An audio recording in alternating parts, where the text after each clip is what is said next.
Hi everyone. So I am presenting you with the live demonstration of how exactly the real IELTS speaking looks like. And we have with us Rajneesh, who is a real exam candidate. Hi Rajneesh. Hello, ma'am. So shall we start? Sure, absolutely. Okay, so Rajneesh, we are going to start with the first part questions, okay? And Mhm, then I'll mhm. ask you the cue card for which you will have 1 minute to prepare, okay? And then 2 minutes to speak on. And then Sure, it will be the third part questions. sure. Okay, so tell me something about yourself, Rajneesh. My name is Rajnish, and I'm a IT professional living in Gurgaon.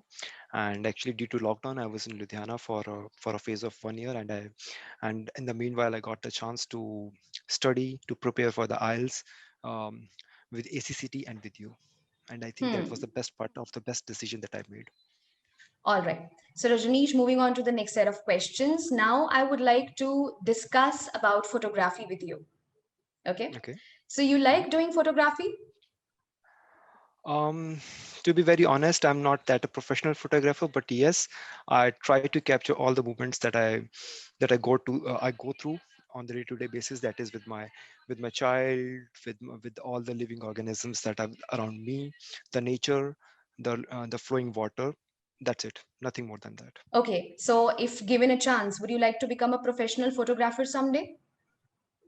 Uh, to be very honest, I have no such plans in Mhm. my mind because I'm pretty happy with what I'm doing and what I'm earning. So I have no plans to change the profession for now at least. All right. So let's talk about your leisure time now. So Rajneesh, Mhm. what exactly you do when you are free? You like to spend your alone time with yourself or is it with your family? I barely get some lonely time because my most of the time my work takes or sucks out most of my time from my personal life. However, whatever the time that is remaining with me, it's my child who takes out everything. So in nutshell, I must say that I spend whole of my time with my kid, um, playing, watching movies, watching cartoons, and that's it. Nothing else. Hmm. Okay. All right. So, do you think people these days are becoming less and less productive just because rather spending their leisure time in doing something productive, all they do is just, spend their time on, the social media applications or maybe watch the OTT platforms? Um, it actually depends. Yes, most of the contents that are shown on the OTT are basically killing out your time, but there are few serials or few webcasts, podcasts, and a few of the documentaries that I must say that a person should know that increases the general knowledge. For example, I was going through a documentary called Chernobyl, which was actually a nuclear. Nuclear bombardment that happened in Russia almost 20 years ago, and Mhm. it was not a natural disaster but a man-made disaster, not less than a natural disaster. So I think that OTT platforms are contributing to the general knowledge and to all sort of things that a person should know, apart from killing the time for sure. Right. Okay. So, moving on to the next set of questions. Okay. I would be Mhm. asking you questions on gifts now. Okay. So, do you like receiving gifts?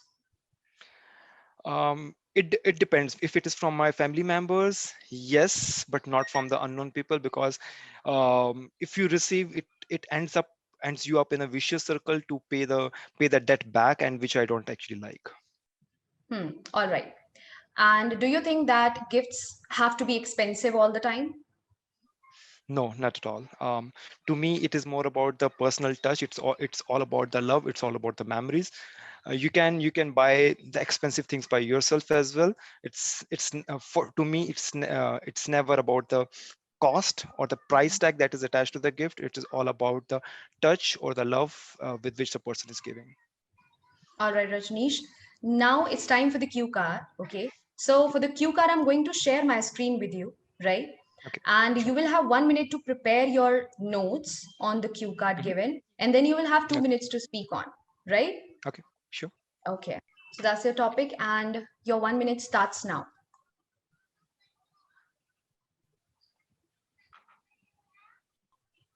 All right, your time is up. So, you ready to speak? Yes, sure. All right, start. Okay. To begin with, I don't make promises easily, but if I do, I try my best to fulfill them. And it really irritates me when people make commitments that they have no promises or no intentions to keep. Today, I'm going to talk about the promise that I made to myself when my niece was born. The promise was that I'll start collecting the money for my niece's education as soon as I'll start the earning. Considering in India, still, for parents, big fat marriages expenses are more important than girls' education. And as quality and professional education is getting costly day by day, I wanted that in future my loving niece should pursue her dreams without her even thinking about the financial situations of our family. So with that intention in my mind, I started earning later on. When I started earning later on, after approximately 5 years, I started a systematic investment plan of saving a fixed amount every month for 10 years. She recently started her BTech from a very renowned university in India, and I'm proud to say that I was able to make much required contribution in that. I really get good goosebumps with the feeling that she would be able to stand on her feet post completing a BTech, and thanks to the promise that I made to myself. Now, coming to the question whether the promise was easy to achieve or not, I must say that it was actually very difficult. First of all, it was really strenuous for keeping up with such a disciplined investment for so long. Also, at the time, at times I had brawl with my family members that why I'm making such a contribution, as onus actually doesn't lie with me being a uncle of my niece, but I had to make them understand that hey, it is that she's like my daughter, and I'm committed for educational expenses. All in all, I was able to keep up with the promise that I'd made, and I was deliver on that. All right. Okay, Rajneesh. Moving on to the third part questions now, right? Mhm. Um, so according to you, who is good at keeping the promises? The youngsters or the old people?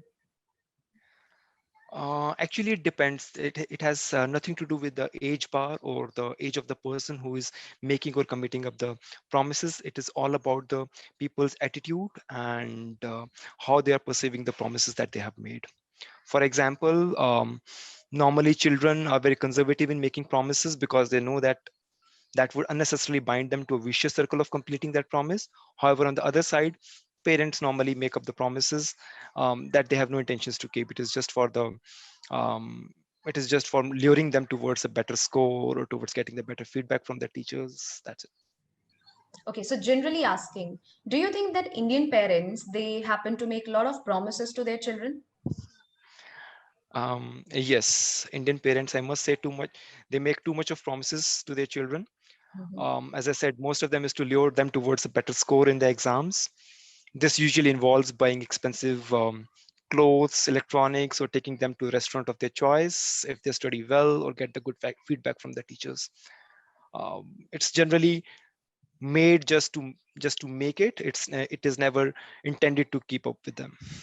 Okay, so according to you, what exactly are the things which a person should be keeping in mind while keeping or sorry, making a promise to somebody? Excuse me, come again. So, what are the things which a person should be Mhm. keeping in mind while making a promise to someone? Well, it actually depends. It if you're actually s- uh, That's okay. We'll move on to the next set of question, right?